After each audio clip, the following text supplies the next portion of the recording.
तो आज का जो सेशन है वो बड़ा स्पेशल सेशन है. Every Friday will be very beautiful. I mean every session is very beautiful, but her Friday ऐसे सेशंस होंगे जो जिसकी वजह से शायद आप ओएसिस में जुड़े होंगे. ऐसे लोगों की कहानियां होंगी कि जो फैसिलिटेटर्स रहे होंगे, जो लीडर्स रहे होंगे, उनकी जिंदगी में कैसे चेंज आया. Being a facilitator, being a leader, हम पिछले 5 दिनों से ऐसी स्टोरी सुनते आ रहे हैं कि जो कोई प्रोग्राम में पार्टिसिपेट किया हो, कोई लाइफ कैंप में कोई बच्चा आया हो, किसी ने मिसाल में पार्टिसिपेट किया हो, राइट, कोई जज हुआ हो, कोई टीचर ज्योति दर में आया हो. लेकिन ये पूरा डिफरेंट एक कैटेगरी है. इसमें क्या होता है कि ऐसे जो लोग होते हैं कि जो इसके साथ जुड़े हैं, जो वॉलंटियर करते हैं, जो रीजनल हेड्स हैं, जो फैसिलिटेटर्स हैं, जो कोई ना कोई जिम्मेदारी निभाते हैं अभी इसके लिए, उनकी कहानियां आपको सुनने का मौका मिलेगा. तो आज फर्स्ट सेशन है ये कैटेगरी का. Today is Friday. Every Friday ये सेशन होंगे. और आज का जो सेशन है, it couldn't have started with any better theme, because oasis का ऐसा बोलता है कि गढ़ बोला जाता है. सबसे ज्यादा ओएसिस का आपकी रीजन में जो अब तक काम हुआ है पिछले 30 सालों में, तो दैट इज सूरत रीजन. एंड वहीं से शुरुआत करने का हमने सोचा कि क्यों ना वहीं से शुरुआत करें. और सूरत रीजन में बहुत काम हुआ है, बहुत सालों से हो रहा है. तो सूरत की जो टीम है वो हमारे साथ उनकी कहानी साझा करने वाली है. लेकिन उससे पहले आपको एक चीज पूछनी थी मुझे कि पहली बात तो ये कुछ रूल्स है कि आप सभी को वीडियो ऑन रखना है. मुझे बहुत अकेला अकेला महसूस होता है, हम सबको अकेलापन महसूस होता है. तो आप प्लीज वीडियो ऑन रखिए अपना, ताकि हमको पता चले कि हाँ, हम इंसानों से बात कर रहे हैं, ये मशीन से बात नहीं कर रहे. तो प्लीज हो सके तो आप वीडियो ऑन कीजिए. जहाँ कहीं से भी हो, please turn your video on as much as possible. That is first thing. दूसरी चीज ये आपसे रिक्वेस्ट थी कि आप जो भी क्वेश्चंस यहाँ से पूछे जाए या फिर जो भी आप फील करते हो, वो सभी चीजें आप हमसे शेयर करो. आपको क्या लगा, किसी की कहानी सुन के क्या लगा, या फिर हम क्वेश्चन पूछते वो सुन के आपके क्या व्यूज है, तो वो आप प्लीज चैट पर रखिएगा. क्योंकि ओएसिस में हम मानते ही हैं कि सब कुछ आपस में होना चाहिए, सब कुछ मिल बांट के करना चाहिए. हम लेक्चरबाजी में नहीं मानते, प्रीचिंग में नहीं मानते, सब कुछ इंटरैक्टिव रखते हैं. तो ये भी ऑनलाइन है, फिर भी इंटरैक्टिव हम रख ही सकते हैं. तो दैट इज सेकंड थिंग. सो ये दो वादे आपसे चाहिए, ये दो दरख्वास्त है आपसे. थैंक यू सो मच जिन्होंने वीडियो ऑन किया अपना. प्लीज बाकी सभी मेंबर्स भी अगर हो सके तो अपना वीडियो ऑन कीजिए, ताकि हम आपको देख सके, आपकी स्माइल्स को देख सके. तीसरी चीज जो आपको पूछनी थी मुझे कि आज के सेशन का नाम आपको पता है? Do you know the name of today's session? आपको पता है? कितने लोगों को पता है? अगर पता है तो आप मैसेज चैट में लिखिए. What is the name of today's session? बोलो बोलो. किसी को नहीं पता? 3 इडियट्स फ्रॉम सूरत. ओके. तो ये 3 इडियट्स क्यों लिखा हुआ है यहाँ पे? हम और भी कुछ नाम लिख सकते थे ना, कि इंस्पिरेशन फ्रॉम सूरत, या फिर कुछ भी नाम लिख सकते थे, लेकिन 3 इडियट्स ही क्यों चुना? बोलो. Why did we decide with 3 idiots? क्या लगता है आपको? कोई बताना चाहेगा? 3 इडियट्स मूवी देखा है आप सबने? यस और नो? देखा है आप सबने? यस. ओके. तो 3 इडियट्स मूवी में क्या था? कौन था मेन कैरेक्टर? मेन कैरेक्टर का नाम क्या था? जैसे 3 थे, लेकिन मेन कैरेक्टर का नाम क्या था? बोलो. रैंचो. आमिर खान का जो कैरेक्टर था, राइट. ये 3 इडियट्स ऐसा है ना कि इसमें तीनों के तीनों रैंचो है. ओके. रैंचो की खासियत क्या थी? वो जुगाड़ू आदमी था ना. कहीं से भी सोल्यूशन ले आता था, कुछ भी कर देता था, कुछ भी तोड़ ताड़ के सोल्यूशन निकाल देता था, रास्ता ढूंढ लेता था. तो ये 3 इडियट्स फ्रॉम सूरत ऐसे है कि जो तीनों तीन अपने आप में रैंचो है, तीनों तीन अपने आप में बहुत मजेदार इंसान है. उनके साथ आप वक्त बिताओ तो आपको पता नहीं चलेगा कि वक्त कहाँ पे चला गया. ऐसे लाइट फ्री माइंडेड सभी हमारे दोस्त है ये सब. तो उनकी कहानियां हम सुनेंगे कि उन्होंने ये जो 3 इडियट जो हम बोलते हैं, वो बहुत सालों से सूरत में काम कर रहे हैं. सूरत जो रीजन है उसकी जिम्मेदारी उन्होंने संभाली है, और बहुत अच्छी तरह से उन्होंने जिम्मेदारी निभाई है. क्योंकि सूरत में बहुत सारा काम होता है। इवन ड्यूरिंग लॉकडाउन बहुत सारा काम हुआ, and that couldn't have happened without the team that we have, the three idiots that we have. So तीन इडियट को मैं वेलकम करना चाहूंगा। Please welcome to the session. And आपकी कहानियां सुनने के लिए बेताब होंगे हम, क्योंकि बहुत सुनी नहीं है हमने कहानी आपकी इडियट गिरी की। तो हम आपसे सुनना चाहेंगे कि आप कैसे आप ये रेंचोपन या फिर इडियटपन कर लेते हो। सो पहले कौन आना चाहेगा, आएगा, वो मुझे बताइएगा। Who would come first? पूर्वी दीदी? Okay, can you please unmute पूर्वी दीदी? Okay,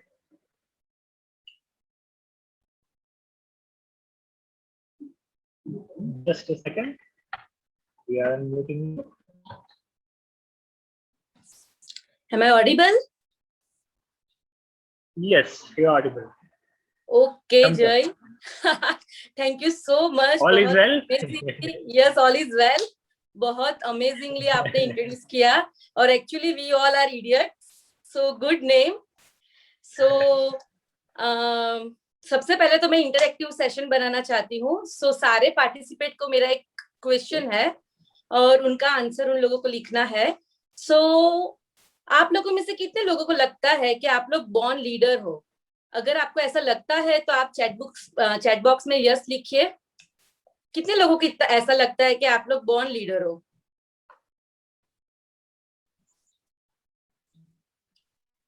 okay. और कितने लोगों को ऐसा लगता है कि मैं बॉर्न लीडर नहीं हूँ? ऐसा लगता है तो वो भी आप लिखिए कि यस, आपको ऐसा लगता है कि नहीं, मैं लीडर नहीं हूँ। Okay, so let me clarify one thing कि पहले ओएसिस में जुड़ने से पहले मुझे भी ऐसा ही था कि मेरे में लीडरशिप क्वालिटी नहीं है। मैं तो हार्ट की यानी इमोशनल वाली लड़की हूँ, और लीडरशिप तो हेड का काम है, जो बहुत इंटेलेक्चुअल होते हैं और स्ट्रांग होते हैं। लेकिन मैं गलत थी, वो मिथ था। बिकॉज पहले तो मैं वो बता दूं कि बचपन से मेरे माइंड में लीडरशिप का क्या कॉन्सेप्ट था। सो फॉर मी लीडरशिप यानी अभी का ओएसिस के बाद का मैं बाद में बताऊंगी, लेकिन पहले का मैं बता देती हूँ कि leadership is not only about idealistic, leadership is not only about success, leadership is not only about achieving your goals, and leadership is not only about talking about numbers and all the things. So ये कुछ leadership नहीं है जो मैंने पाया oasis में जुड़ के। तो वो है, leadership is about how I accept myself, leadership is all about how I gel up with people, leadership is all about how I accept failure, and leadership is all about how I enjoy the process and stress. So yes, अगर ये quality है जो मैंने मुझ में पाई है, तो we all are leaders, right? So ऐसी मेरी कहानी है जहां से मैं आप सबको ले जाना चाहती हूँ। So सबसे पहले कि मैं जो पूर्वी की बात करूं, तो वो बहुत घबरू, उसकी लाइफ में 3-4 ही फ्रेंड है और बहुत ज्यादा ओपन अप नहीं होती है। सो ऐसी वो एक लड़की थी, और 2007 में मुझे ओएसिस का वर्कशॉप करने का मौका मिला। सो एज अ पार्टिसिपेंट मैं गई थी, और L3 का जो कोर्स है वो मैंने किया, और वहां से मुझे लगता है कि लीडरशिप के जो सीड है वो मुझ में आए। और 2015 में मैंने थोड़ा थोड़ा काम कंट्रीब्यूट करना शुरू किया। सो एक घबरू लड़की कैसे लीडरशिप का जो जैसे बोलते हैं कि एक सेशन में मैंने लीडरशिप का जो था उसमें मेरी लीडरशिप के अंदर 1 लाख लोगों तक हम पहुंचे थे। So it's really amazing. मुझे भी ऐसा लगता है कि यार कैसे मुझे लगता था कि हाँ 10-15-50 लोगों को मैंने इन्फ्लुएंस किया, so it's fine, but 1 lakh लोग जो मुझे ही पता नहीं था। सो वैसी लड़की की कहानी सुनने के लिए आप रेडी हो? सो अगर आपको इंटरेस्ट है तो आप चैट बॉक्स में लिखिए। सो ओके, सो मैं मेरी ओएसिस की जो बात करूं तो हम लोग ऐसे छोटे मोटे काम में 2015 से करती थी, लेकिन एक बार मीटिंग में संजीव भाई ने एग्जाम के ऐसी की तैसी के प्रोजेक्ट का इंट्रोड्यूस किया। और उस टाइम पे एग्जाम की ऐसी की तैसी का जो प्रोजेक्ट होगा ऐसा है कि जो बच्चे सुसाइड करते हैं, सो उन लोगों को हमें ये मैसेज देना है कि सिर्फ एग्जाम ही कुछ नहीं है, लाइफ में और भी सारे चीजें होती है, सक्सेस को मायने रखती है। और उसी दौरान पे मेरे क्लोज रिलेटिव ने सुसाइड किया था। So I am very much touched about this purpose, और वो इमोशनली कनेक्टेड होके मैंने वो प्रोजेक्ट बोला कि हाँ यार मैं ये प्रोजेक्ट लीड करूंगी। सो ऐसे मेरी लीडरशिप की जर्नी की शुरुआत हुई, और तब मुझे नहीं पता था कि इतना अच्छे से मैं ये कर सकूंगी। तो वो प्रोजेक्ट की मैं अगर बात करूं एग्जाम की ऐसी की तैसी की, तो वहां पे जो 3-4 लोगों को से भी बात करने में डरती थी, बड़े लोगों के यानी उससे तो वो घबराती थी, वो लड़की ने रिट्रीट भी किया, प्रिंसिपल रिट्रीट, जाने हम लोग सबके पास से सीखते, और मैं और प्रतीक भाई थे जिन्होंने प्रिंसिपल के सेशन लिए कि आपको बच्चों को कैसे पढ़ाने हैं। तो वहां से थोड़ा थोड़ा मैंने टेस्ट किया, और हम लोगों ने मुझे पता है कि मैं हेल्प करना भी डरती थी, यानी किसी से हेल्प नहीं मांगती थी, लेकिन ये जो प्रोजेक्ट लिया इसकी जो ऑनरशिप मैंने ली, तो फिर मैंने एक ही वीक में 35 लोगों को इन्वॉल्व किया था, और हमारे रीजन में से और मेरी लीडरशिप के अंदर से हम लोगों ने पूरे साल में मिनिमम 1 लाख बच्चों से ज्यादा लोगों को पहुंचे थे। तो यहाँ से मुझे लगा कि वाह, अगर मैं ये इनिशिएट नहीं करती तो इतना अच्छा काम नहीं होता। तो मुझे लगता है कि ये एक लेसन मैंने यहाँ से, ये प्रोजेक्ट से ये सीखा कि हमें कभी भी डाउट खुद पे नहीं करना चाहिए, थोड़ा तो थोड़ा लेकिन करना, हमें कंट्रीब्यूट करना चाहिए। सो यहाँ से मेरी जर्नी स्टार्ट हुई, एक छोटा सा प्रोजेक्ट, लेकिन वो बहुत बड़े लेवल पर गया।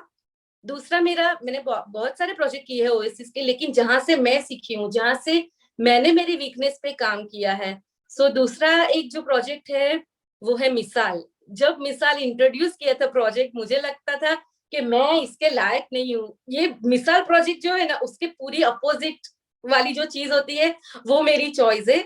लेकिन ऐसा ही है, सूरत में सब इडियट्स पड़े हैं, तो मैंने सोचा कि चलो अभी कुछ इंसिडेंट ऐसा हुआ था कि मेरे जो फ्रेंड करने वाले थे लीड, उन्होंने वो नहीं कर पाए, तो मैंने ऑनरशिप ले ली। ये मैं मेरी नहीं बोल सकती, हम सारे इडियट्स ने वो रिस्पॉन्सिबिलिटी ले ली। और उसमें आपको पूरे 1 मंथ में एमबीए की डिग्री आईआईएम में से अगर पास होना है, तो वो आपको एक्सपीरियंस करना है तो ले लो। मैं यानी डेटा एंट्री, मुझे I hate, so data entry सीख लिया, कम्युनिकेशन करना सीख लिया, टीम्स को इन्वॉल्व करना सीख लिया। और मैं रिलैक्सिंग में काम करने वाली लड़की, लेकिन वहां पे कैसा होता है कि एवरीडे रिपोर्टिंग, मॉर्निंग में इंट्रोड्यूस, ओरिएंटेशन में जाओ, फिर डेटा एंट्री करो, सेंट्रल टीम के साथ कोऑर्डिनेशन करो, और इवेंट मैनेजमेंट जो करते हैं, सो पूरा इवेंट मैनेज करो। तो वो सारी चीजें यहाँ से सीखा मैंने। तो ये और हमने एक्सेलेंस लेवल पे वो किया था पूरी सूरत की टीम ने। तो यहाँ पे दूसरा मुझे एक मैसेज मिला कि अगर आप मन से रेडी हो, अगर अंदर से आपको पता है कि हाँ आप करोगे, तो फिर कोई स्टॉप नहीं करते, ऊपर वाले बंदे भी आके आपको रुका नहीं सकते। तो यहाँ से मुझे चला कि चलो, ऐसा नहीं है कि हेड की चीज जरूरी है, इमोशन अगर आप अंदर से स्ट्रॉन्ग विल्ड हो तो आप वो कर ही सकते हो। तो ये दूसरा एक्सपीरियंस था। और टचवुड, हमारे सूरत में पहले से भी जो लोगों ने काम किया है वो इतना अच्छे से किया है, तो बेस इतना अच्छे से रेडी हुआ है कि बहुत कम अप्रोच में हमें मिल जाता है सक्सेस। ये तो 2 मैंने सक्सेस की बात की, लेकिन जैसे मैंने पहले बताया कि लीडरशिप में जो है कि हाउ आप enjoy the process and failure, तो यस, फेलियर को एक्सेप्ट करना भी एज अ लीडर मैंने सीखा। बचपन से ऐसा कह सकते हैं कि मैं ऐसे ही एरिया में जाती थी कि जहाँ पे मुझे पता है कि हाँ मैं अच्छे से सक्सेसफुल हो जाऊंगी और मुझे सक्सेस मिल जाएगी, तो मैं मेरे कंफर्ट लेवल में काम करती थी। और मिसाल का तो एक वो प्रोजेक्ट था कि वो आ गया और मैंने कर दिया। लेकिन एक बार कुछ वैल्यू हमारी ब्रेक हुई थी, और सूरत की टीम का बहुत बड़ा लेसन था, हम लोग वो सोचते हैं, और पूरा हमारा बॉन्डिंग की जो बात करें तो वो एक एक्सपीरियंस मैं आपसे शेयर करना चाहूंगी कि हमें फंड रेजिंग करना पड़ा था, और छोटी मोटी अमाउंट नहीं थी, बहुत बड़ी अमाउंट थी। और हम लोगों ने पूरे, यानी घर पे तो सब लोग पहचान बोलते ही है कि आप बहुत ज्यादा ये काम करते हो, तो उनको तो मौका चाहिए कि कब बोले कि देखो आपको स्ट्रेस, इससे स्ट्रेस होता है तो नहीं करो। तो किचन में जाके मैं काम करती थी, रोती थी कि यार अभी इतने सारे पैसे इकट्ठे करने हैं, हम कैसे करेंगे, और बाहर आके सब स्माइल वगैरह। बट फिर हमने पूरा प्रोसेस किया और सीखा कि नहीं यार, हमें भी वैल्यू होनी चाहिए, और वो फंड रेजिंग का पूरा हमने काम किया और बहुत अच्छे से डोनेशन जो था वो इकट्ठा किया। और उसका एक एक्सपीरियंस मैं आपसे शेयर करना चाहूंगी कि जब एक स्कूल के बहुत सारे बच्चे थे जिनको मिसाल का वो मिला था, हिमालय ट्रैकिंग कैंप मिला था, तो वहां पे हमें उन लोगों को भी कंट्रीब्यूट करना सीखा था। तो मैंने वहां पे जाके सेशन लिया और उन लोगों को यानी ट्रू जो गिविंग का सेंस है वो सेशन लिया, और बाद में जैसे सिंधु था या मदर टेरेसा कैसे होते हैं, और वो पूरी झोली फैला के सबसे पैसे मांगते, टीचर्स बच्चे, आप 1 रुपया दे सको तो 1 रुपया, लेकिन आपका आपका ये जो हमारा ओएसिस का पर्पस है उसमें आपको फेथ होना चाहिए। तो ऐसा करके उनको इन्वॉल्व किया। और वहां पे एक लड़की थी छोटी 5 इयर्स की, और उसने उसकी मम्मी के पर्स में से सबसे बड़ी जो पैसे की नोट थी वो मेरी वो झोली में डाली, और फिर उसने बोला कि मेरी पिगी बैंक में बहुत सारे पैसे हैं, सो अगर मैं वो आपको दे दूं तो आपका वो सारा हो जाएगा ना डोनेशन का। सो उस टाइम पे अभी भी मैं बोलती हूँ तो मुझे मेरे सामने वो इंसिडेंट आ गया कि मुझे लगा कि मैं सक्सेसफुल हो गई, बिकॉज कि इतनी छोटी लड़की को अगर ये मैसेज जो मेरा है वो टच हुआ है। सो ये एक था कि फेलियर को एक्सप्लेन करना, और पूरा ईगो मेल्टिंग का प्रोसेस मेरा इस दौरान हुआ, क्योंकि बचपन से मैं पैसे पापा से मांगती नहीं थी। 7 तारीख से पहले पॉकेट मनी आ जानी चाहिए। मैरिज में भी, मैरिज करके आई फिर भी घर चलाना या खुद के लिए वो मांगना मुझे आता नहीं था, लेकिन वो अगर अच्छे पर्पस के लिए, गुड इंटेंशन के लिए है तो वो मैंने सीखा। और अभी सब लोग ऐसा बोलते हैं पूर्विया एक तो मत आना, मैं इतना मांगने लगी, लेकिन प्यार से वो लोग ऐसा कहते हैं कि तू प्यार से कर लेती है। तो वो मैंने सीखा कि ये कनेक्शन की जो हार्ट के कनेक्शन की जो क्वालिटी है वो कितनी अच्छी मेरे अंदर है। सो यस, जो भी हमारे फ्रेंड्स है हमारे साथ काम करते हैं, हम लोग भी डरते हैं, हम लोगों को भी फियर लगता है, बट ये प्रोसेस है, जब आप उससे बाहर निकलोगे तो आपको एक रोमांस विथ रिस्क या रोमांस विथ फियर लगेगा, तो वो एंजॉय करना ही चाहिए, क्योंकि उसके बाद का जो एहसास है ना वो एहसास हमें पता है। सो ये एक था। और तीसरा जो मेरा एक इंसिडेंट था वो भी बहुत, मुझे लगता है कि मैंने खुद को जीता। सो वो एक थर्ड जो मेरी स्टोरी है वो है हिमालय ट्रैकिंग की। सो अभी तो ये लड़की को 20 लोगों को ट्रैकिंग करवाना था, और आप लोग तो देखते हो कि मैं तो कैसी गोलू मोलू और हेल्दी लड़की हूँ। लेकिन उन लोगों को, संजीव भाई, शिवा दीदी को ट्रस्ट था, और ऐसा था कि मैं, स्नेहल दीदी और अल्केश भाई, ऐसे 3 लोग ये पूरी पलटन को लेके जाने वाले थे वहां पे। लेकिन अगले दिन हमें पता चला कि अल्केश भाई भी नहीं है। हमने सोचा कि यार ये तो हम दोनों लड़की है, लेडीज है, और पहला ही हमारा कैंप था, यानी पहले ही हमारे थे, तो एक्सपीरियंस भी नहीं था कि भाई यहाँ पे ये होगा, ये आपको इससे आपको बच के रहना है। वो भी एक चैलेंज था, लेकिन मैंने कहा चलो भाई अभी तो बोल दिया है तो अभी करके दिखाना है, जो भी मेरा बेस्ट होगा तो वो करेंगे। और मुझे यानी मैंने इतने अच्छे से कंसिस्टेंसी से किया। वो भी एक यही है कि जो मेरा पहले से था कि लीडरशिप जो है वो हेड का काम है, नहीं, मैंने ये देखा कि लीडरशिप हार्ट का है। हार्ट से मुझे पता था कि मैं वो कर सकूंगी, और वो मैंने इतने अच्छे से किया। सारे यूथ जो हमारी टीम थे, बच्चे लोग थे, वो भी काफी सारा इंस्पायर हुए थे कि दीदी आपने बहुत अच्छे से किया। और वो जो एंड मोमेंट था, हम लोग पूरा तो सबमिट नहीं कर सकते थे, लेकिन जहाँ पे भी एंड तक हम पहुंचे वहां पे मैंने देखा, सो माय गॉड, मेरे सामने मैं ही खड़ी थी पूर्वी, और वो यू you नो know, वो बोलती कि यस तूने वो कर दिया। और उस टाइम पे मैं मेरे अंदर खो गई थी, मुझे मेरी खुद के ऊपर इतना ज्यादा कॉन्फिडेंस बढ़ गया था कि यस तू कर सकती है, तुझे ऐसा कोई सोचने की जरूरत नहीं है कि तू घबरू है, तू बोल नहीं सकती, तू सॉफ्ट स्पोकन है तो तू कुछ नहीं कर सकती, बिकॉज ये जो मेरा हार्ट है उसमें वो जो पर्पस है तो वो कुछ भी कर सकते। तो ये ऐसी स्टोरी है, बच्चों के सामने हम लोग ये इमोशन वगैरह नहीं दिखाते, बट हम भी ह्यूमन बीइंग है, हमारे अंदर भी ये चीजें होती है। ये 3 मेरी स्टोरी थी। और ये सारी प्रोसेस के अंदर सारी टीम का बहुत बड़ा कंट्रीब्यूशन है। ऐसा नहीं है जैसे दो इडियट्स है, वो अगर सन है तो मुझे लगता है कि मैं मून हूँ, और हम तीनों लोगों के कॉम्बिनेशन से बहुत अच्छे से काम हो रहा है। और विजन मेरा बस यही है कि जो मुझे मिला है, जो पूर्वी की यूनिकनेस सीड है, जो पहले वर्कशॉप में मुझे शिबा दीदी ने लिया था और उस टाइम पे मेरा इग्नाइट हुआ था, तो बस वही पे इट फॉरवर्ड करना है मुझे। जितने जैसे भी हो सके, मेरे से जितना हो सके उतना मुझे वो कंट्रीब्यूट करना है। और सारे सबके अंदर यूनिकनेस है ही, सो वो यूनिकनेस नर्चर करने में, बाहर निकालने में मैं थोड़ा भी पुश दे सकूं, तो मुझे लगेगा कि मेरा ये जो जन्म है वो सक्सेसफुल हुआ। सो ये इडियट्स की ये कहानी है। सो थैंक यू जय। Thank you so much. Thank you so much for sharing this story. कुछ तो हमने भी नहीं सुनी थी कहानियां, so thank you so much for sharing. पूरी दीदी ने जो बताया कि one thing that I have noticed in her is that she never gives up. यानी वो डाउन फेज आता है, वो डाउट आने लगता है दिमाग में कि कर पाऊंगी नहीं कर पाऊंगी, वो होता है, very human to do that, but every time she comes out stronger and stronger. So hats off to you. Thank you so much thank for you. sharing the story. Okay, now let's move on to the next idiot.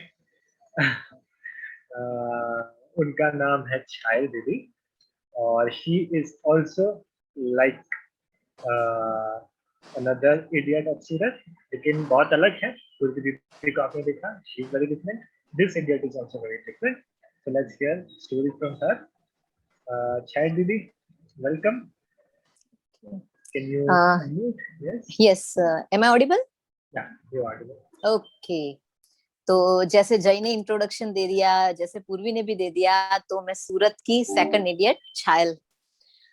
मैं आज मेरी journey start करूंगी from the day 1 जब मैंने OSS word सुना था, तब से आज तक की जर्नी में शेयर करने जा रही हूँ. इसमें बहुत से अप डाउन आए, बहुत सारी चीजें हुई गई आई, बहुत सारी चीज हुई.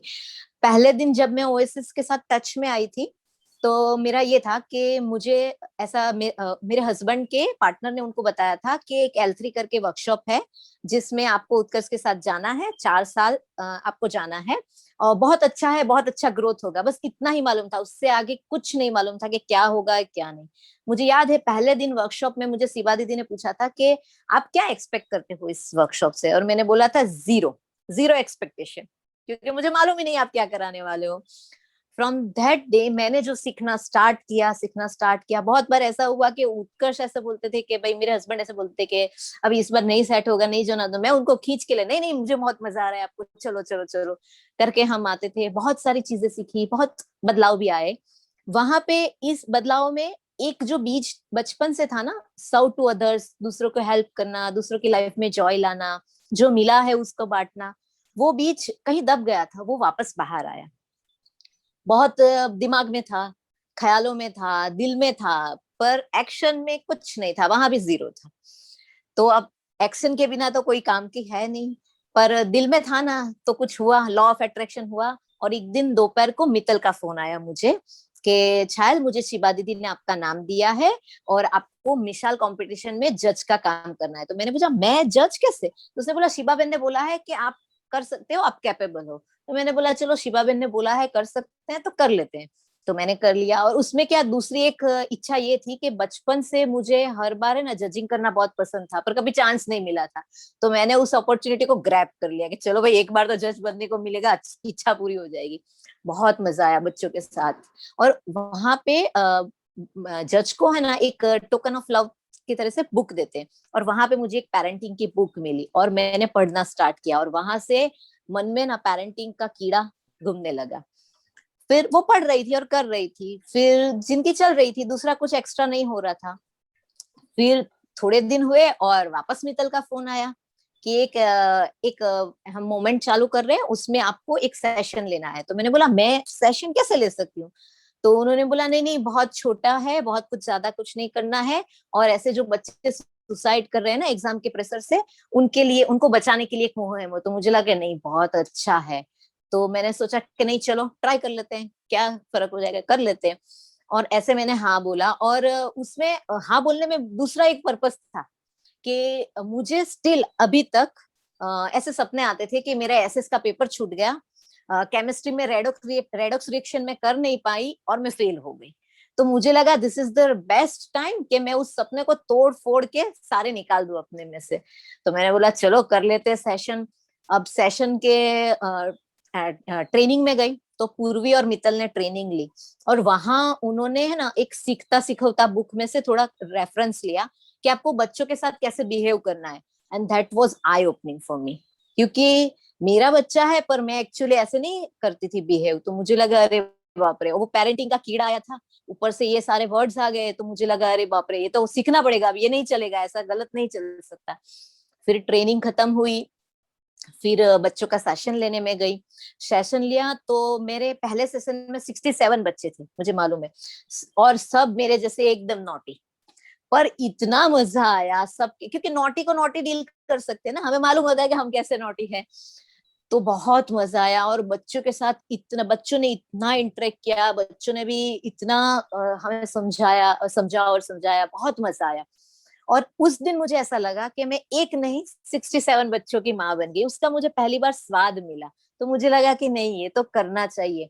फिर ये पेरेंटिंग का कीड़ा दिमाग में घुस रहा था, तो ओएसएस वालों ने फ्रीडम पेरेंटिंग का वर्कशॉप अरेंज किया था, तो हम तो घुस गए कि चलो भाई अब तो सीखना ही पड़ेगा।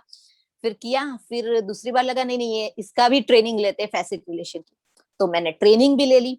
और फिर ट्रेनिंग लेके हमें सेशन लेना था, वहां भी सेम हुआ, दिल में था करना था, पर एक्शन में जीरो, ना ग्रुप मिला ना कुछ सेट हो रहा था, तो सेशन हुए नहीं, 1 साल तक सब ऐसे की ऐसे ही पड़ा रहा था। इन बिटवीन आ गया मिसाल। तो पहली बार की मिसाल में सिर्फ जजिंग किया था, तो इस बार की मिसाल में मीटिंग बुलाई थी। तो मैंने बोला कि चलो इस बार कुछ बड़ा करते हैं, तो उनके डिफरेंट डिफरेंट फेज होते हैं, तो उसमें एक फेज होता है ऐसे चेकिंग। वो फेज में मैंने ऐसा सोचा कि ये फेज की कंप्लीट रिस्पॉन्सिबिलिटी मेरी, और मैंने रिस्पॉन्सिबिलिटी ले ली और घर आ गई कि चलो अब ये मैं पूरा मैं हैंडल करूंगी। और पर लाइफ को कुछ और मन था, शाम को ही रात को ही मेरे फादर इन लॉ एक्सपायर हो गए। ना मिसाल की डेट पोस्टपोन होने वाली थी, ना मेरे फादर इन लॉ के रिचुअल्स। अब एज अ एक बहू मैं क्या करूं, तो मैंने छोड़ दिया, मिसाल जाने दो आगे देखेंगे। पर मन में कुछ दिल में ऐसे कटक सा रहा था कि, और फिर बहुत नेगेटिव थॉट्स आ रहे थे कि मेरे नसीब में लीडरशिप नहीं है, मैं कुछ इंडिपेंडेंट कर नहीं पाऊंगी, मैं यही काम में रह जाऊंगी। फिर ऐसे नेगेटिव सोचते सोचते फिर ऐसा भी होता था कि यार सिर्फ मैं क्यों छोड़ू, बाकी घर के सब लड़के तो काम करने जा रहे हैं, सिर्फ मैं क्यों छोड़ू। ऐसे भी नेगेटिव थॉट्स आते थे, तो भी मैं मिला के कर रही थी। फिर एक दिन पूर्वी का फोन आया कि ग्रुप डायलॉग में सिर्फ 2 घंटे जजिंग करने आना है, तू आएगी? तो मैंने बोला कि चलो देखते हैं आऊं नहीं आऊं। मुझे लगा कि एक बार ट्राई तो करूं, एक बार नहीं कर पाऊं तो कर ही नहीं पाऊंगी। तो फिर मैंने बोला कि मैं बात करती हूँ घर पे, तो अब कैसे बात करूं। तो फिर मैंने बहुत झिझकते झिझकते मैंने मम्मी को पूछा कि मम्मी ऐसे है, अपने सुबह रिचुअल है पर 1 बजे तक खत्म हो जाएगा, सेशन 2 बजे से है, तो आप बोलते हो मैं जितना भी काम बाकी रहेगा मैं आके खत्म कर लूंगी, आप बोलते हो तो मैं जाऊं। और उन्होंने एक भी बार ना नहीं बोला, उन्होंने बोला हाँ जा जा तो सब खत्म हो जाएगा देख लेंगे हम। तो मैं सोचू अरे बाप रे, मैं कितना, मैं ही हर्डल डाले हुई थी, ये लोग तो कोई रोकते ही नहीं थे। फिर पर मेरे सोचने से तो सब इजी नहीं होता था ना। फिर वो दिन आया, एकदम हैवी रेन, मेरे घर से तकरीबन 20 या 21 किलोमीटर दूर वेन्यू, और ये सब खत्म खत्म होते 2 बजे से स्टार्ट होना है और 1 बजे खत्म हुआ। अभी 21 किलोमीटर टू व्हीलर पे जाना इतनी रेन में इट इज नॉट पॉसिबल। अभी 18 साल में हुई थी ना मैं, तब सबसे पहले काम मैंने ये किया था कि 4 व्हीलर का लाइसेंस लिया था, पर वो लाइसेंस वॉलेट में रखने के लिए ही लिया था। अंदर से इतना डर था कि मैं कार चला ही नहीं पाती थी, कभी सिटी में मैंने कार नहीं ड्राइव की थी, तो एज यूजुअल उस दिन भी कहाँ से होगी। तो मैंने सोचा कुछ तो जुगाड़ करना पड़ेगा, जाना तो है, परमिशन भी मिल गई है तो अब क्या करें। अभी एक तो बहू जा रही है, उसमें से लड़के को हस्बैंड को लेके जाऊं तो बवाल हो जाएगी सब रिलेटिव्स में। तो मैंने सोचा क्या जुगाड़ करूं, कैसे बंदे को ले जाऊं जिससे यहाँ पे कुछ भी बवाल ना हो। तो मैंने सोचा घर के जमाई इज द बेस्ट ऑप्शन। मैंने घर के जमाई को पूछा आप ले जाओगे, तो बोला हाँ चलो भाभी। वो मुझे ले गया, मुझे याद है 2 मिनट बाकी थी मैं पहुंची, और मैंने किया खत्म, और बहुत मजा आया, इतना मैंने एंजॉय किया। और उस टाइम मैं बोल सकती हूँ उस दिन वो एक्शन नहीं लिया होता ना तो आज मैं यहाँ नहीं होती। वो एक हर्डल मैंने क्रॉस किया ना, फिर सारे हर्डल में क्रॉस कर पाई। और मैं इतना समझ पाई कि अपना इंटेंशन अच्छा हो, दिल में सही करने की चाह हो ना, तो फैमिली हर्डल नहीं बनती, खुद की थिंकिंग हर्डल बनती है।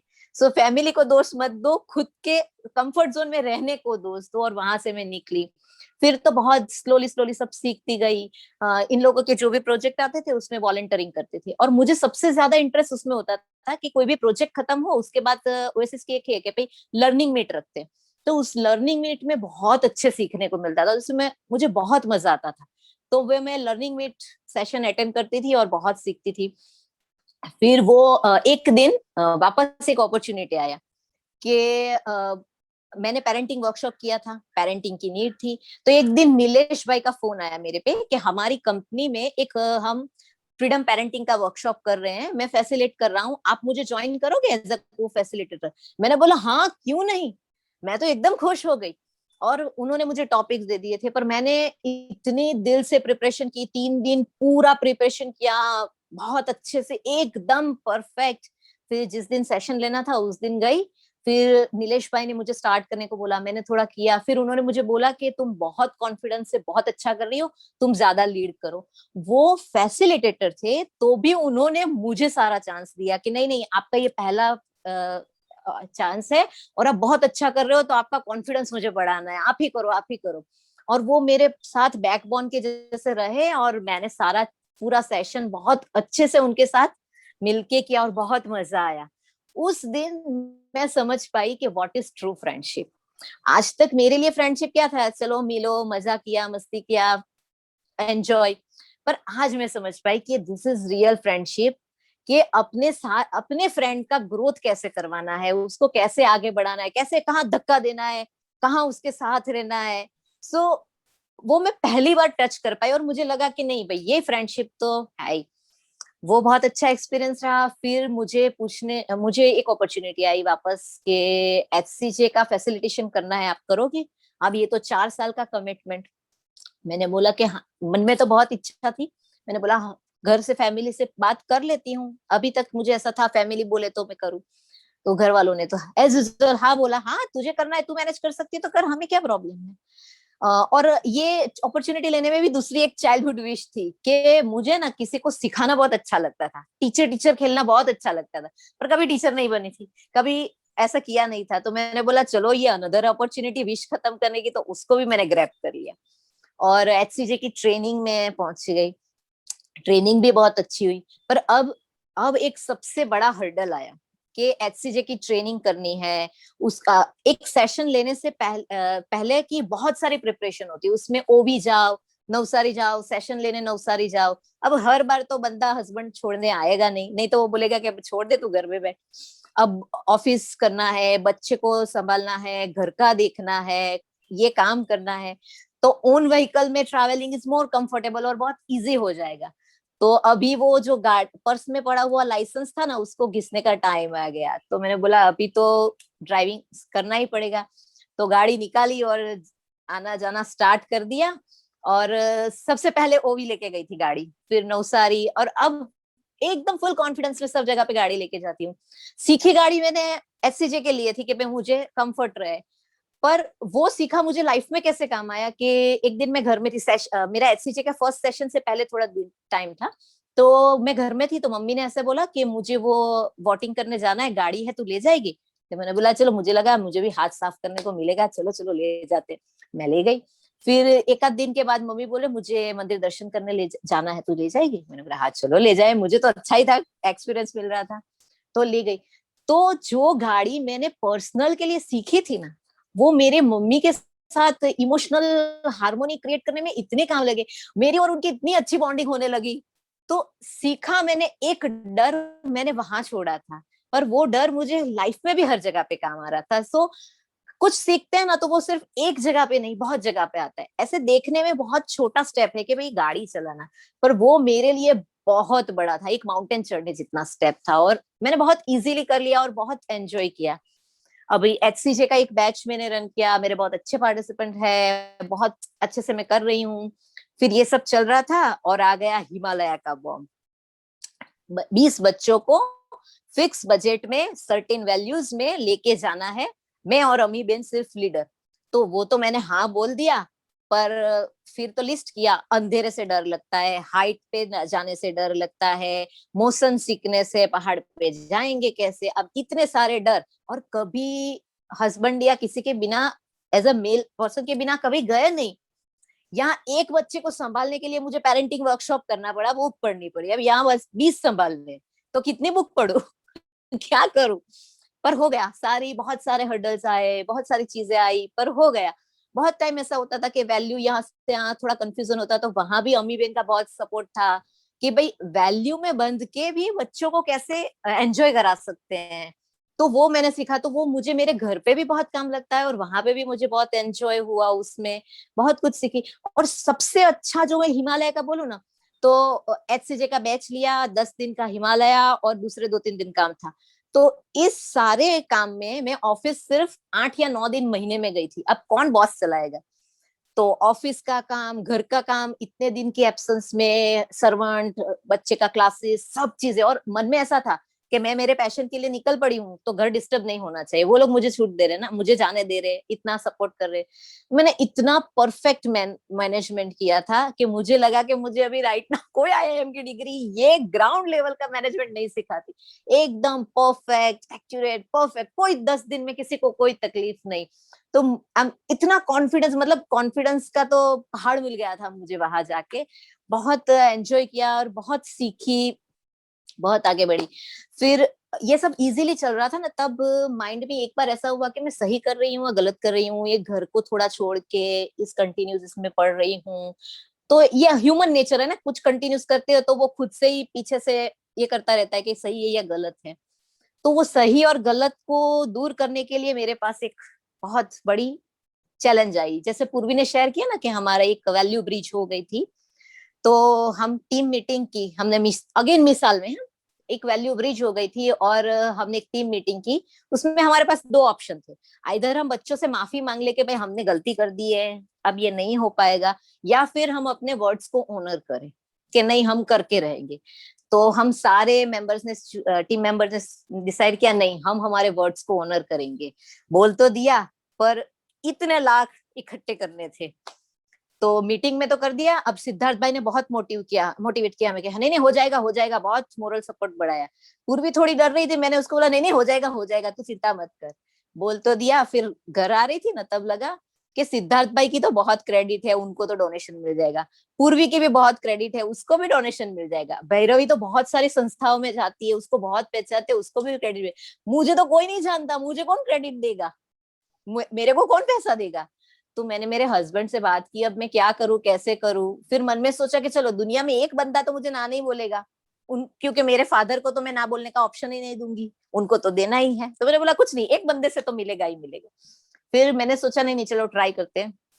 तो 3 फ्रेंड्स लिस्ट किए, उनको बहुत हिम्मत करके फोन घुमाया। तो पहले को फोन किया, तो उसको मैंने 5 मिनट सारी कथा की, ये है वो है, ओएसिस ये है वो है। तो उसने मुझे अटकाया, जरा अटक, तू काम कर रही है ना जिसमें, वही ना। मैं तो हाँ, क्योंकि मैं देख रहा हूँ तू कैसे से कहाँ से कहाँ पहुंची है, तो वो बच्चों के साथ भी यही प्रोसेस होगा, तो तू चेक ले ले। और उसने मुझे चेक दे दिया, तो कॉन्फिडेंस तो फुल ऑन।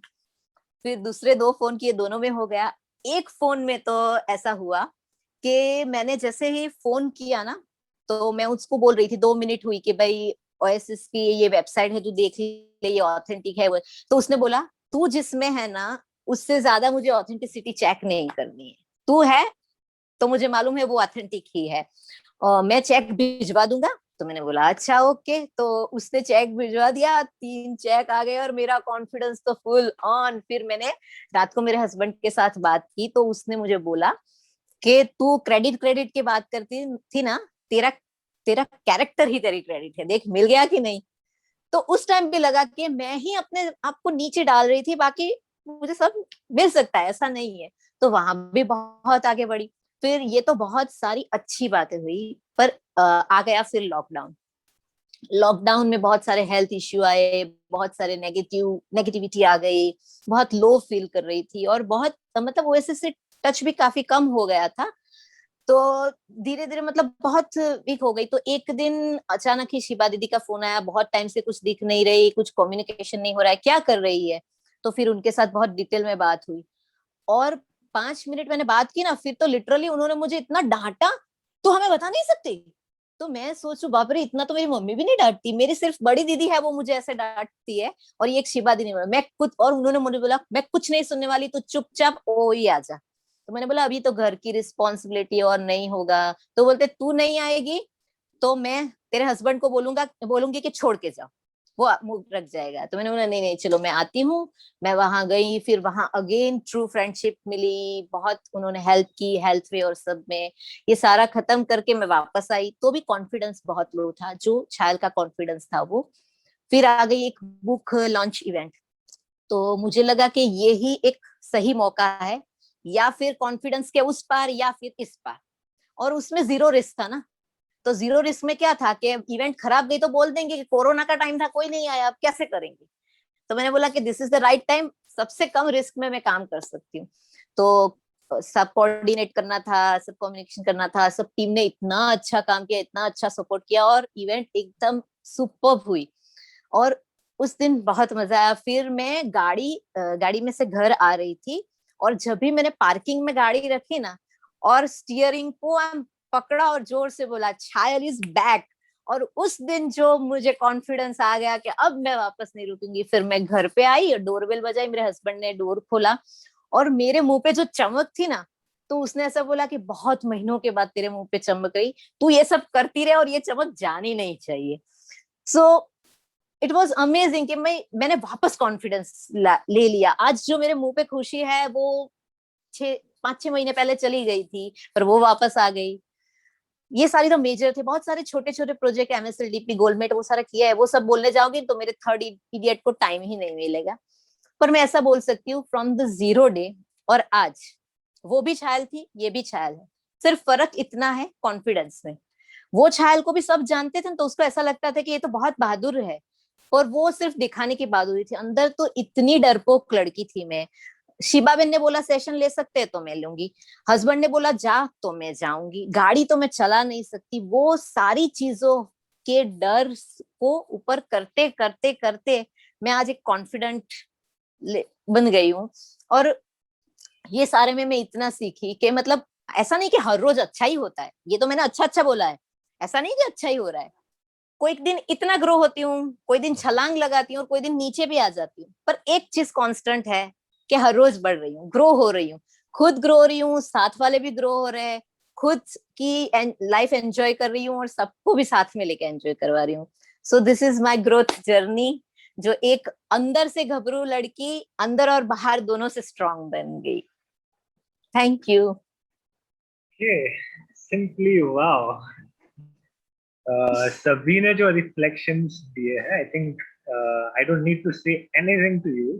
सभी ने रिफ्लेक्शंस दिए कि आपकी स्टोरी सबके लिए कितनी इंस्पायरिंग थी। सो आई थिंक ऐसा बोल सकते हैं कि you are a role model to the young girls that are listening today. So thank you so much for sharing this story दीदी। Thank you really really so much, it was wonderful. पूरा picture हमको दिख गया, it was like a movie we really wanted to watch and watch and watch. So thank you. Okay, now time to move on to the third idiot. That is Bhairavi Didi. So Bhairavi Didi, can you listen to us? Yes, yes. Yes. Am I Please, audible? Yes, you're audible. Can you Okay, okay. get the mic a Very bit good closer? evening to all. थोड़ा नजदीक ले सकते हो? हाँ. थोड़ा Very good evening to all. Good evening. This is third idiot from Surat. That is Bhairavi. मेरी journey की मैं बात करूँ तो जैसे छायल ने as a professional L3 batch normal participant के तौर पे ज्वाइन किया था, तो मैंने भी मेरी बेटी के लिए ज्वाइन किया था कि चलो भाई बहुत टाइम से मतलब जब से प्रेगनेंसी रही थी तब से मैंने जॉब छोड़ दी थी मेरी। I was a sales trainer in HDFC insurance, और उससे पहले सेल्स में थी। बहुत साल हो गए थे, जॉब छोड़ दी थी। बेटी भी काफी डेलिकेट थी तो उसके ऊपर टोटली फोकस था। And when I have joined OSS she was I think 3.5 years की होगी, वेरी डेलिकेट। तो एज अ पार्टिसिपेंट मैं जाती थी, सीखती थी, और कॉन्फिडेंस लेवल काफी डाउन हो गया था बिकॉज घर के घर में ही थी काफी साल। फिर लगा के हाँ चलो भाई ठीक है, एक आध साल, 1-1.5 साल खत्म हुआ तो शिवा दीदी ने बोला हमारा ड्रीम इंडिया कैंप करके होता है, उसमें आप आइएगा। आई सेड ओके, चलो 10 एक दिन एडजस्ट करना है, आई विल मैनेज कि मेरी डॉटर का कुछ सेटअप करके मैं as a full time faculty जाऊंगी। I have attended that camp. वैसे थी तो मैं एक ही लड़की की माँ, बट वहाँ कैंप में मोर देन 100 बच्चे थे और वहां पे I have understand the concept of unconditional love, trust, और जो वहां पे एटमोस्फियर बच्चों को मिलता है और जो वो एक वीक में ग्रो करते हैं, दैट वाज अमेजिंग। तो वहां से मैं एक बच्ची तक लिमिट ना रह के, मैं आई डोंट नो अभी तो मैं कितने सारे बच्चों की माँ हूँ, आई डोंट नो, बिकॉज उसमें बड़े बच्चे भी है, छोटे बच्चे भी है, यूथ भी है, और शायद मेरे से बड़ी उम्र के बच्चे भी मेरे, मैं कह सकती हूँ। और फिर डीआईसी किया, एग्जाम की ऐसी की तैसी मूवमेंट चालू हुई, तो थोड़ा मित्तल ने पुश किया कि भाई भैरवी दीदी आप एक काम करो ना, ये टेली कॉलिंग वगैरह है कि आपका थोड़ा सेल्स बैकग्राउंड है, आप उसका थोड़ा देख लो, आप सेटअप कर लो तो आप कर पाओगे वो घर पे बैठे, आपको बाहर भी नहीं जाना है। I said okay, tele calling करना है, सेल्स में तो बहुत किया है, कर लेंगे। So I have started as a telecaller. Exam की के लिए अपॉइंटमेंट लेना था और सेल्स की टेक्निक वगैरह तो सब आती थी कि कैसे अपना काम करवाना है। So I have started doing that. फिर बीच में एक बार ऐसा हुआ कि अपॉइंटमेंट मिल रही है, फैसिलिटेटर नहीं है, और फैसिलिटेटर की ट्रेनिंग लेके रखी थी, तो I went for one session also. Actually इतने सारे बच्चों को देख के पहले तो मैं डर गई थी कि अरे बाप रे, इतने सारे बच्चे मैं बोल पाऊंगी। See, I was a sales trainer, I use to work with elder people, मतलब बड़े बड़े लोगों के साथ काम करती थी। इतने धमाली, शरारती, मस्त, फुल ऑफ एनर्जी वाले बच्चों के साथ काम करना थोड़ा मुझे 2-3 मिनट तो मैं खुद एकदम ठंडी हो गई। फिर मुझे लगा अरे यार एग्जाम की ऐसी की तैसी करनी है, बिकॉज मैं खुद एग्जाम के टाइम बहुत टेंशन में आ जाती थी, स्पेशली मैथ्स की एग्जाम के time. And I use to bite my nails, पूरा खून निकल जाता था ना, इतना मैं नेल बाइटिंग करती थी। रात को नींद में सम्स करती थी, और आधी रात को उठ के वो सम सॉल्व भी करती थी कितनी बार। तो मैंने कहा यार मुझे इतना फियर था, लेट मी ट्राई, मैं कुछ अगर हेल्प कर सकती हूँ। बट वो सेशन पूरा कंडक्ट करने के बाद जो बच्चों के फेस पे मैंने हाश देखा ना, दैट हैज मूव्ड मी कि अरे यार, नहीं यार, अगर मैं इतना, एक मेरा दिन का 1 घंटा देके अगर किसी की लाइफ में थोड़ा सा चेंज ला सकती हूँ, if I can inspire them कि भाई सिर्फ एग्जाम ही सब कुछ नहीं है, तो मैं बहुत कुछ कर सकती हूँ। तो वो एक इंसिडेंट था। Then I have served as a जज इन मिसाल, क्योंकि वैसे भी मतलब थोड़ा मैं स्ट्रॉन्ग हेडेड हूँ, जजमेंटल बहुत स्ट्रॉन्ग हूँ। और मतलब किसी को सूरत में मुझे मतलब ये लोग एक्सरे मशीन बोलते हैं कि भाई किसी को भी एनालाइज करना है ना, तो भैरवी दीदी के सामने रख दो, पूरा 10 मिनट भी बात नहीं करेंगे तो भी उसका पूरा इन एंड आउट निकाल के दे देंगे। And I was that kind of a person.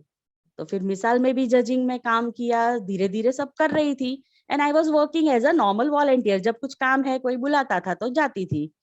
फिर जो मेरे एक फ्रेंड है धर्मेश गांधी करके, जिन्होंने मुझे ओएसिस से इंट्रोड्यूस किया था, तो उन्होंने मुझे बोला कि एक प्रोग्राम है हमारा होछू ज्योतिर्धर एचसीजे करके, उसमें है ना थोड़ा तेरे टाइप का स्किल सेट हो ना, ऐसे हम किसी को ढूंढ रहे हैं कि जो एज अ कोऑर्डिनेटर काम करे, लोगों, नए नए लोगों को इन्वॉल्व करे, अच्छे से वहां पे प्रोग्राम्स हो। और मैंने भी फील किया था कि यार अननोन अननोन स्कूल में हम लोग बैगर की तरह मतलब अपॉइंटमेंट मांगे, डजंट लुक गुड। और अपने ही अगर सब कोर्सेज ऐसे टीचर्स के लिए, प्रिंसिपल्स के लिए चल रहे हैं जिसमें ऑलरेडी लोग जुड़े हैं, तो why not we are approaching those schools, वो स्कूल में भी जाके प्रोजेक्ट्स करने चाहिए। Then I have said yes for HCJ coordinator. अंदर से डर बहुत था, बिकॉज बहुत सालों से कुछ काम नहीं किया था, फील्ड पे उतरी नहीं थी। वो बोलते हैं ना, वो क्रिकेटर प्रैक्टिस छोड़ देता है तो उसका भी कॉन्फिडेंस लो हो जाता है। आई वॉज लाइक दैट कि भाई प्रैक्टिस छूट गई थी तो थोड़ा कॉन्फिडेंस शेक हो रहा था, डर भी बहुत लग रहा था। प्लस एजुकेशन फील्ड, मैंने स्कूल में गई हूँ, उसमें भी मैं आई वॉज वेरी नॉटी, हमेशा लास्ट बेंच पे बैठती थी, पढ़ाई तो कभी नहीं की मैंने, इतनी मस्ती करती थी, even in college, even in MBA. और थोड़ा मतलब स्ट्रॉन्ग हेडेड, मतलब जजमेंटल भी मैं बहुत ज्यादा थी उस टाइम पे। और थी मैक्सिमम सब वराछा और गोड़ादरा, वो सारे एरिया की स्कूल्स के, जहाँ पे सब मैक्सिमम जो ट्रस्टीज वगैरह थे वो लोग काठियावाड़ी से। तो मुझे तो लगा ये लोग तो सब प्राइवेट स्कूल के ओनर है, पक्के बिजनेसमैन होंगे, एकदम टिपिकल होंगे, उनसे मैं कैसे डील करूंगी। सो आई वॉज अफ्रेड ऑल्सो। फिर धीरे धीरे सबको मिलना शुरू किया। एंड फिर मैंने रियलाइज किया कि यार सब इंसान है, 2 हाथ 2 पैर 1 सर वाले, कोई भी एलियन नहीं है, and everybody is having certain limitation. आज अगर वो स्कूल को बिजनेस बना के उनको चलाना पड़ता है, they are also victim of certain system which is prevailing in India. तो वो लोग भी हेल्पलेस है. अगर वो कुछ लोअर एरिया के बच्चों को अगर थोड़ी सी रीजनेबल फीस लेके अगर कैटर कर रहे हैं, तो वो बहुत अच्छा ही काम कर रहे हैं. नाउ लेट मी ट्राई कि भाई उनके साथ मैं कैसे कंट्रीब्यूट कर सकूं. शुरू शुरू में मेरा ऐसा एटीट्यूड था कि भाई हाँ मैं आती हूँ, मुझे आप एचसीजे के पार्टिसिपेंट दो, नए बैच बनाने हैं, मुझे ये चाहिए, मुझे ये दो, मेरा ये काम करो. That was my attitude and which was absolutely wrong. और उसमें मुझे फेलियर ही फेलियर मिल रहे थे. फिर मैं, जो मेरे मेंटर है सिद्धार्थ भाई, उनके साथ बैठी, शांति से हमने डिस्कस किया. फिर उन्होंने वही बोला कि भाई हम लोग कुछ मांगने जाते हैं, बोले ये काम किस चीज का है, कैरेक्टर बिल्डिंग, एजुकेशन, टीचर्स को तैयार करना, ज्योतिर्धर टीचर्स को तैयार करना, ये सारा काम किस लिए करते हैं कि आने वाले इंडिया को एक बेटर सिटीजन मिले, अच्छे जो भी मतलब डॉक्टर बने तो अच्छे डॉक्टर बने, इंजीनियर बने तो अच्छे इंजीनियर बने. ये हमारा मोटिव है. तो हम लेने नहीं जाते भैरवी, हम लोग देने जाते हैं. देन वो एक जोर से हथौड़ा पड़ा ना, फिर मेरा माइंडसेट पूरा पूरा एटीट्यूड ही चेंज हो गया कि हाँ यार हम लोग तो उनको हेल्प करने जा रहे हैं कि भाई कैसे भारत देश को, कैसे फ्यूचर जनरेशन को हम बेटर बना सके. उसके लिए हमें अच्छे टीचर्स तैयार करने हैं और ऐसे बच्चों के लिए हम लोगों को प्रोजेक्ट्स करने हैं. So it is for their benefit, not for मेरा पर्सनल कोई इसमें स्वार्थ था ही नहीं. Then I have started working again. धीमे धीमे धीमे शुरुआत में बहुत बार ऐसा भी हुआ कि बहुत सारे लोगों ने मुझे 2-2 3-3 घंटे बाहर बिठाया. वो चीज के लिए मैं हैबिचुएटेड थी because I was into sales. फिर धीमे धीमे वो अवॉइड भी करते थे, बहुत बार फोन नहीं उठाते थे. फिर भी मैंने बहुत पेशेंस रखी, जो मेरा नेचर बिल्कुल नहीं था. बहुत प्यार से डील किया, जबकि मैं लाइक मतलब कुछ भी हो ना तो वो बोलते हैं ना, एक तलवार और 2 टुकड़े करने वाला nature, that was my nature. But फिर भी मैंने बहुत पेशेंस रखना सीखा, प्यार से बात करना सीखा. And I was good into relationship at that time also. फिर धीरे धीरे धीरे रिलेशन डेवलप होने लगे. और फिर तो इतने लेवल तक रिलेशन अच्छे हो गए कि जैसे ही बाहर से, जैसे समर है, समर में हम लोग जाते तो तुरंत वो लोग बोलते नहीं नहीं भैरवी बहन आप पहले बैठो, पहले नींबू पानी मंगाऊं या गन्ने का जूस मंगाऊं, आप बोलो. फिर बिठाते थे, शांति से बहुत प्यार से बात करते थे. Even they used to share their personal issues also. फिर धीमे धीमे धीमे बॉन्डिंग बनते बनते अभी तो सिचुएशन ये है कि भाई मुझे कभी ऐसा नहीं लगता कि ये कोई किसी की स्कूल में मैं जा रही हूँ. ऐसा लगता है ये सब मेरे अपने ही है, ये सारी हमारी ही स्कूल है. And we have at least 30 to 35 such schools in Surat. I can say very proudly कि हमारी ही स्कूल्स है. और जो भी ट्रस्टी है, एडमिनिस्ट्रेटर है, प्रिंसिपल है, टीचर्स है, all are my friends and all are my teammates, I can say. फिर धीरे धीरे एचसीजे के बैच भी बनाए, 3 बैच बने, बहुत अच्छे बैच बने. उसमें भी मुझे था कि नहीं, सब ऐसे ही चलना चाहिए, सब राइट राइट राइट ही होना चाहिए, रॉन्ग कभी होना ही नहीं चाहिए.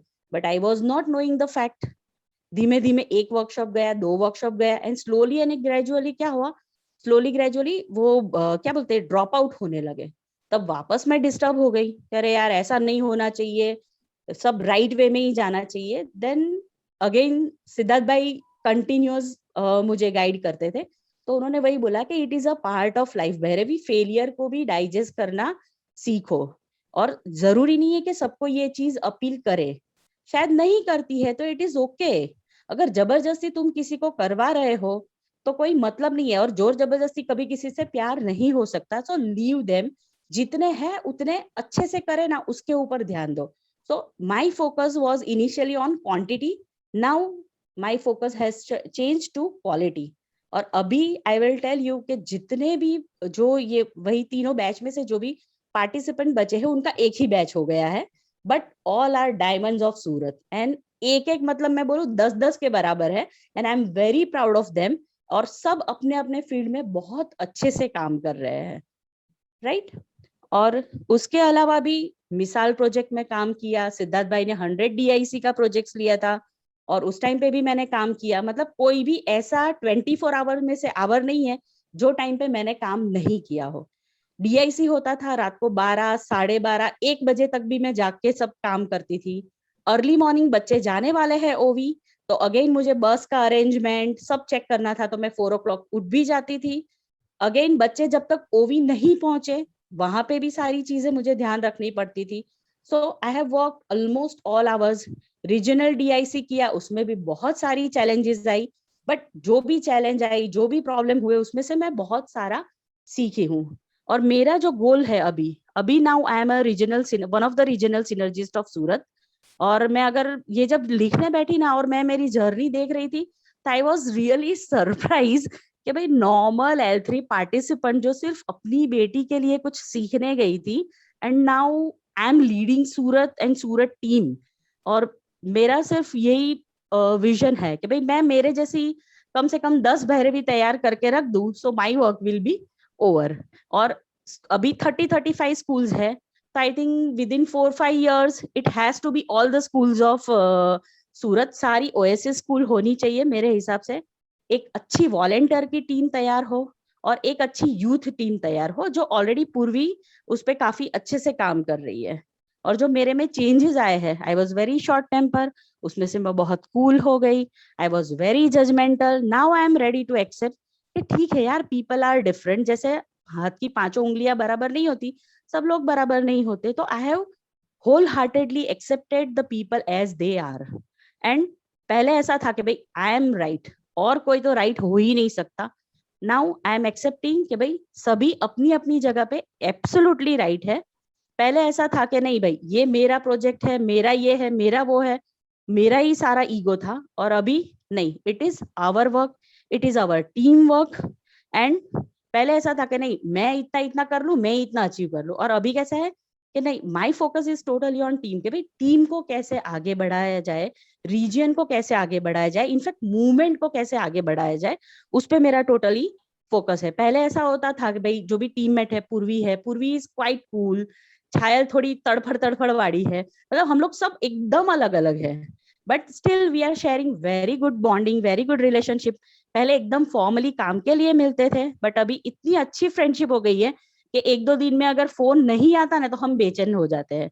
अभी हम लोग डुम्मस जाके भजिया पार्टी भी करते हैं, अभी हम लोग साथ में मिलके रोते भी है, हम एंजॉय भी करते हैं। But the pure objective of everyone is how to give best contribution for the movement.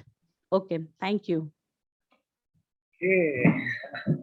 Superb. Claps, claps, claps for 3 idiots. मेरे दीदी के बारे में थोड़ा बताना चाहूंगा कि जो HCJ प्रोजेक्ट करना बहुत मुश्किल काम है। जल्दी से कोई हाथ में नहीं लेता वो प्रोजेक्ट, लेकिन वो प्रोजेक्ट का जो बैकबोन बोलते हैं, पिलर बोलते हैं, that is she, not only of that project but of the Surat region. So really great story, so much inspiring comments are there. सभी की आपके नीचे जो यंगस्टर्स तैयार हो रहे सभी के कमेंट्स हैं, आपके जो साथी लोग हैं, volunteers, everybody is commenting. So thank you Surat team for giving us such a wonderful time of 1 hour. We are really happy, blessed. All of us got to learn so much. कुछ ना कुछ सीखा. All of them are role models for the next generation, especially young girls. कि सभी लोग professionals हैं, अपने अपने फील्ड में they are successful, and at the same time they are contributing at such a high level. They're taking responsibility everywhere, and they're showing that anything is possible if a woman decides to do.